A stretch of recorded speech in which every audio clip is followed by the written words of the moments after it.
আসসালামু আলাইকুম, আশা করি সবাই ভালো আছেন। আজকে বিকাল বিকাল এসে পড়ছি নতুন একটা ভিডিও লইয়া। আজকে বানাই আটা দিয়া খুব মজার একটা নাস্তা, যেটা জাল জাল হইব খাইতে। তো অনেকদিন ধরে কিন্তু আমরা জাল জাল কিছু খাই না, তো ভাবলাম যে আজকে জাল জাল কিছু বানাই বিকালের নাস্তা হিসাবে। আপনাদের ভাইয়ারও অনেক জ্বর আইছে, তো আপনাদের ভাইয়ারও মুখে কিছু ভালো লাগতেছে না, খাইতে পারতেছে না। তাই ভাবলাম যে জাল জাল কিছু বানাই দেই, খাইতে ভালো লাগবো। তো এই জন্য আমি এই জায়গায় নিয়ে নিচ্ছি আটা। তো আটা দিয়ে আজকে খুব মজার একটা নাস্তা বানাইলাম। এই নাস্তাটা তৈরি করার জন্য আগে আমি গরম পানি বসাই দিলাম। প্রথমে আমি পানি নিয়ে দিচ্ছি কড়াইয়ে।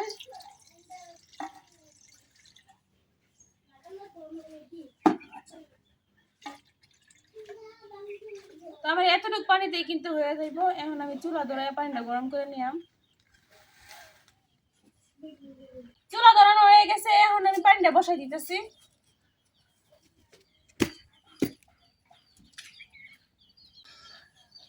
এই পানিটা কিন্তু একবারে বলক ওঠানো লাগবে, বলক করে খুব ভালোভাবে গরম করা লাগবে। তো পানিটা গরম হইতে হইতে এদিক দিয়ে আমি যাই, আমার কিছু ধনিয়া পাতা লাগাইছিলাম, তো ওই জায়গা থেকে কিছু ধনিয়া পাতা উঠাই নিয়ে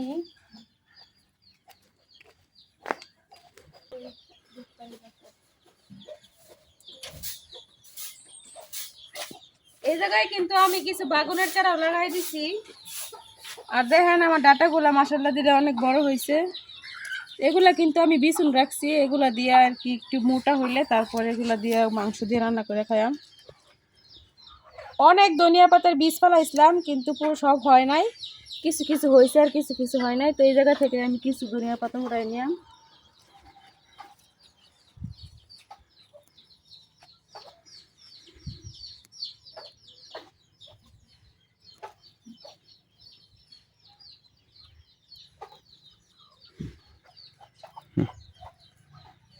আর বাড়িতে কিন্তু অনেক হাঁস মুরগি, এই জন্য কিন্তু বেড়া দিয়ে রাখতে হয়। তারপরেও শান্তি নাই, বেড়া দিয়াও ভিতর দিয়ে ঢুকে তারপর অনেক কিছু খায় নেয়, পাতাগুলা খায় নেয়।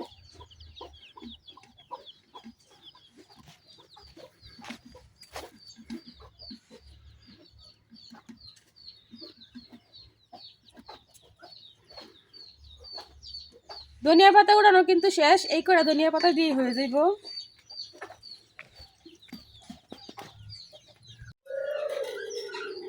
এই জাল পিঠাটা বানানোর লাগে লাগবে হচ্ছে কাঁচা মরিচ। তো আমি কাঁচা মরিচ আর পেঁয়াজ নিয়ে নিচ্ছি, এখন কইলা নিতেছি।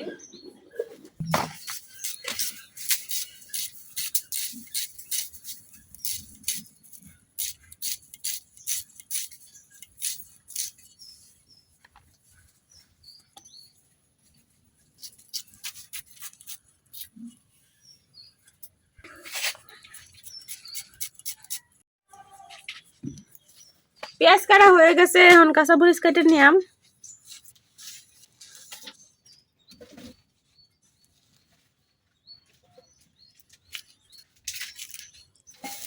কাঁচা মরিচটা কিন্তু আমি খুব ছোট ছোট করে কেটে নিতেছি।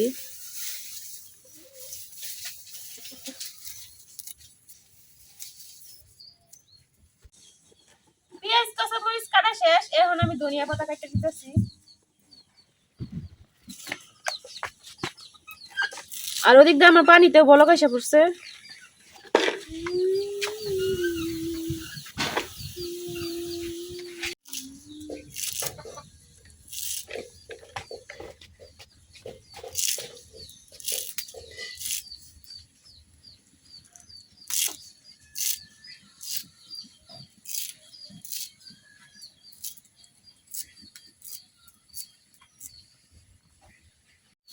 পানিতে কিন্তু বলক এসে পড়ছে, এখন পানির মধ্যে দিয়ে দেন কাটে রাখা পেঁয়াজ, কাটে রাখা কাঁচা মরিচ,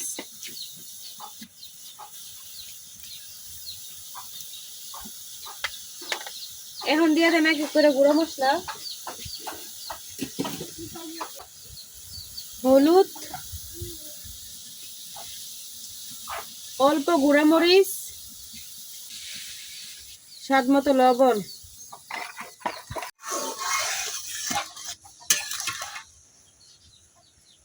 পানিটা কিন্তু কিছুক্ষণ বলক উঠাই নিছি, এখন দিয়া দেন কাটে রাখা ধনিয়া পাতা,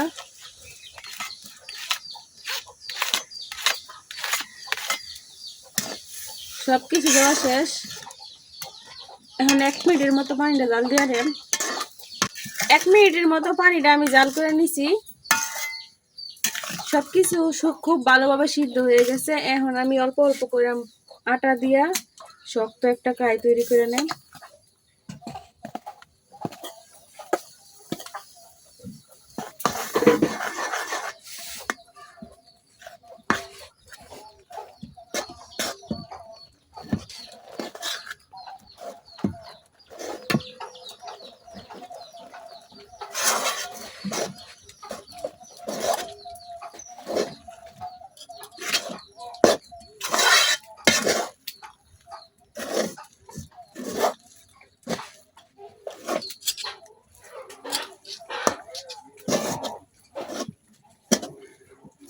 কাইটা হয়ে গেছে, এখন আমি কড়াইটা নামাই নেব।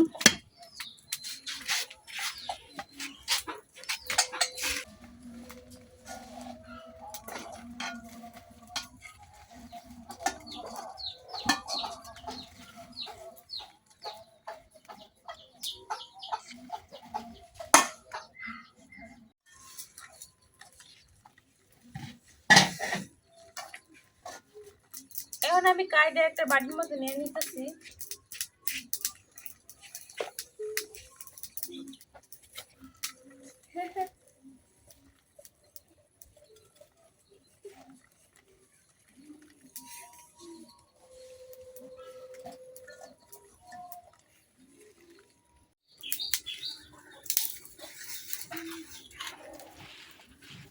কাইটা কিন্তু গরম থাকা অবস্থায় মথা লাগবো, নাইলে কিন্তু ঠান্ডা হয়ে গেলে মথা হইতো না। গায়ের থেকে সুন্দর একটা ধনিয়া পাতার ঘ্রাণ আইছে।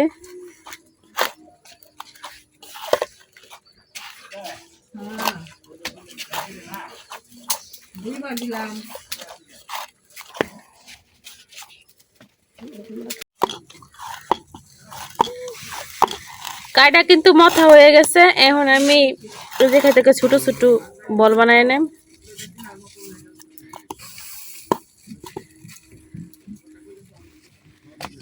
এতটুক করে বল বানাই নেব।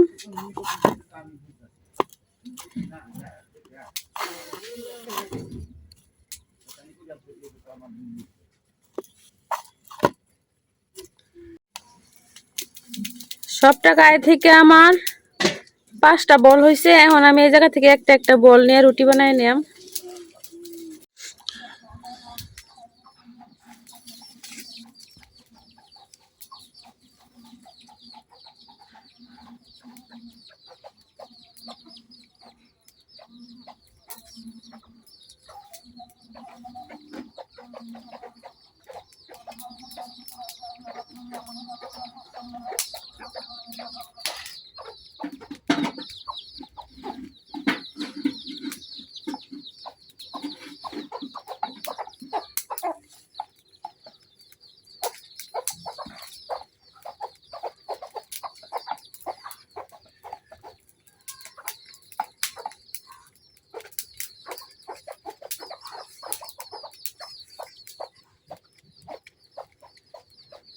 আমি অল্প অল্প আটা দিয়ে রুটি বানাই নিতেছি।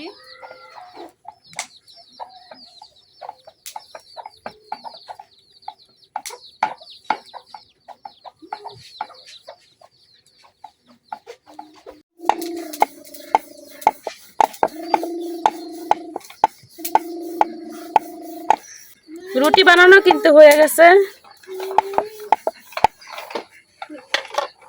রুটি কিন্তু আমি পাতলাও করি নাই, আবার ভারীও করি নাই, যেরকম সাইজের রুটি খাওয়া হয়। আর এখন এই যে আমি এরকম একটা বয়মের মুখা নিয়ে নিছি। এর ছোট নাইগা আমার কাছে, এটাই ছিল, আমি এটাই নিছি। এখন এটা দিয়ে আমি কাইটা নেম গুল গুল করে।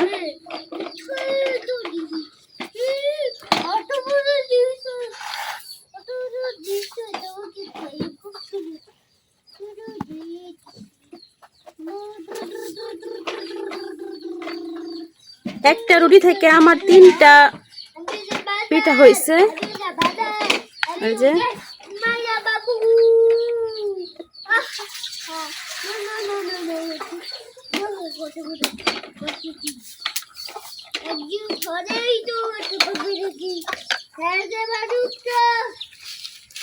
এখন আমি বাকি পিঠাগুলো ওইভাবে বানাই নেম।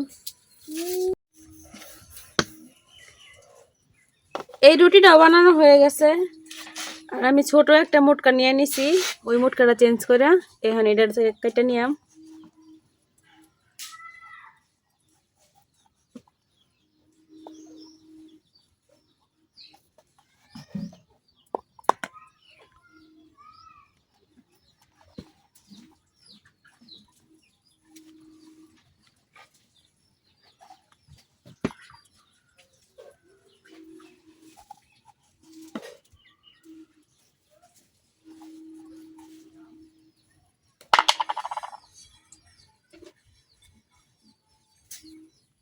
সবগুলা কাটা হয়ে গেছে।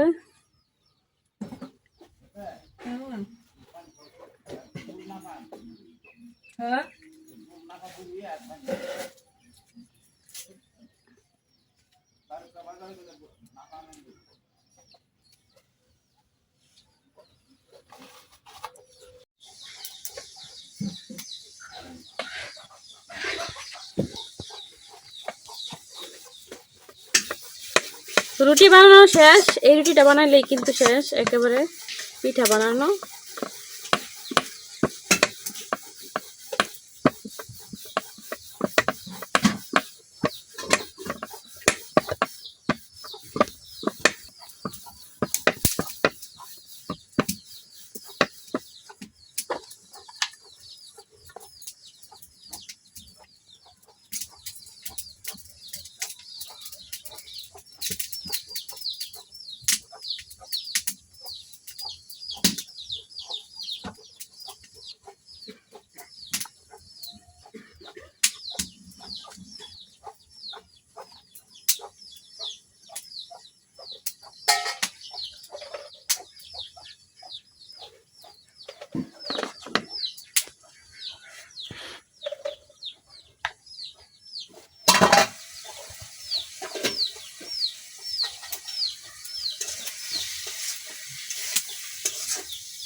পিঠা বানানো শেষ, এখন বাজার লাগে আমি চুলা ধরাই নিলাম। আবার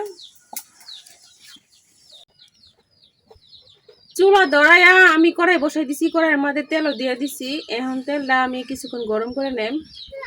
তেল গরম হয়ে গেছে, এখন আমি পিঠাগুলো দিয়ে দেম।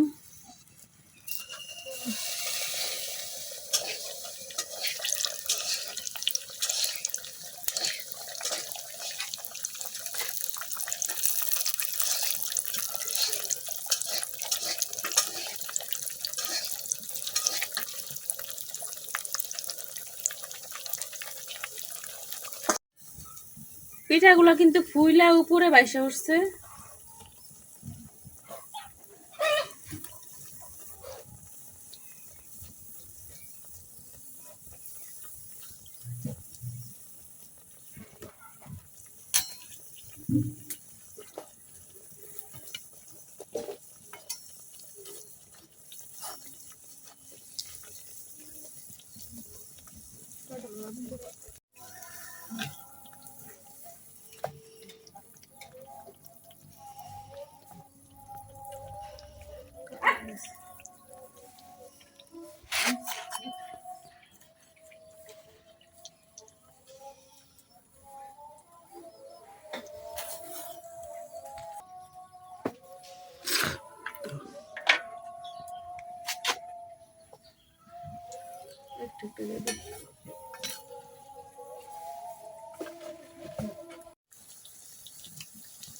আমি কিন্তু আগের 3টা পিঠা বাইজা উড়াই নিছি, আবার 3টা দিয়ে দিছি। কড়াই ছোট, এই জন্য আমি কম কম করে ভাজতেছি।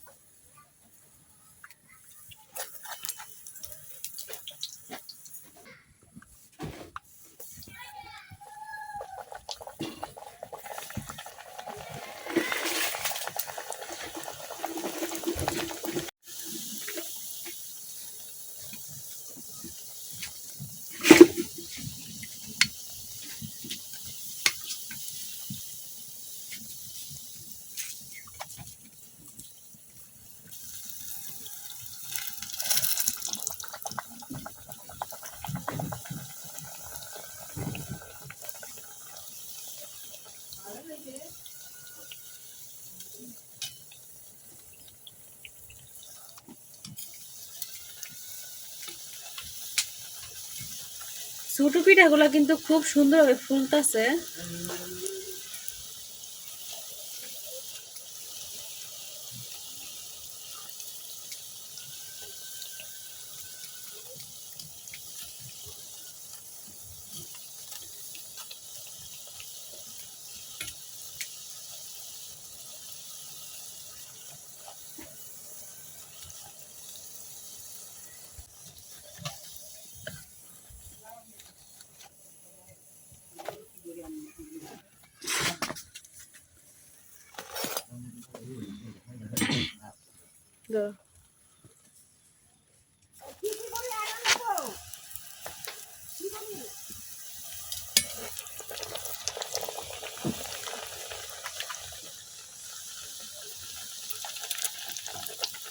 এখন এইভাবে সবগুলা পিঠা ভাজলাম আমি।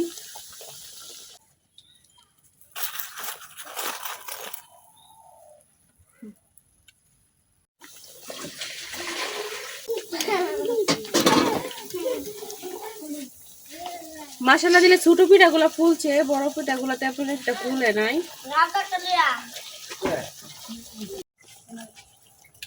পিঠাগুলা ভাজা হয়ে গেছে, এখন আমি উঠাই নেন।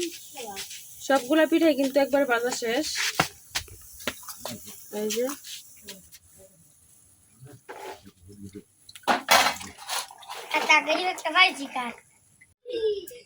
এই যে তৈরি হয়ে গেছে গা আমার মজাদার জাল পিঠা, কিংবা বিকালের নাস্তা চার সাথে আপনারা খাইতে পারেন এগুলা। আমার পিঠাগুলো কেমন হয়েছে অবশ্যই কমেন্টে জানাবেন। আজকের ভিডিও এই পর্যন্তই। সবাই ভালো থাকবেন, সুস্থ থাকবেন। আল্লাহ হাফেজ।